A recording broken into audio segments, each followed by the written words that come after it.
Okay, so let's get to it. We are at card number one, and we are exploring the Secrets of Paradise Tarot by Leticia Ferrer Rivera, illustrated by Laura Bello. And we did El Bobo the Fool yesterday. And I appreciate like the comments that you all left because you noticed some things that I didn't. And it got me thinking about the card. So thank you for that, and please continue to do so because this is an ongoing process. Like even after I do this initial process with the cards, like even like years later, sometimes like 20, 30 years later, you notice stuff that you didn't before because maybe your perspective in life has changed. So this next card in the series is La Bruja, which takes the place of the traditional magician. And you see, as the guidebook says, La Bruja is an old San Juan, and she is a witch all year round out of Halloween. So we notice we have the symbol of the triple goddess at the top. La Bruja, instead of the wand, she has a broom.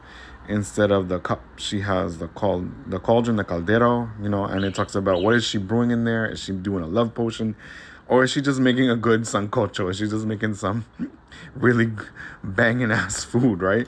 She has her tarot cards here, right? She has her selenite, athame, and she got a crystal ball, where she can be like Walter Mercado and see mucho amor, right?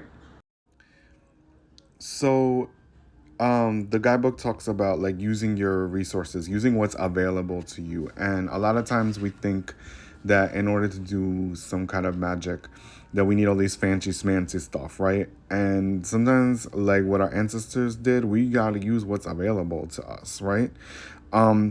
Because the power is in us and it's in nature. It's not necessarily in the tools. We imbue those tools, or we bring, like if it's a selenite, we bring that energy out of them. We speak it into existence. We enchant them, or we like awaken the latent powers. So what comes to mind for me is La Bruja, like we are awakening that latent power within ourselves, the power of the four elements, the powers of the mind, the body, and the soul.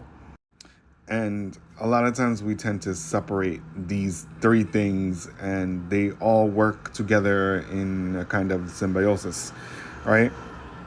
Because like it said in the book, like she might not be making a love potion or a protection spell. She might be just cooking dinner for herself or the family or the community, right? So it could be something really like mundane. So it talks in the book. She talks about making goals and resources, and sometimes you have to redirect your energy. And she gives a saying in Spanish, says, "Nadie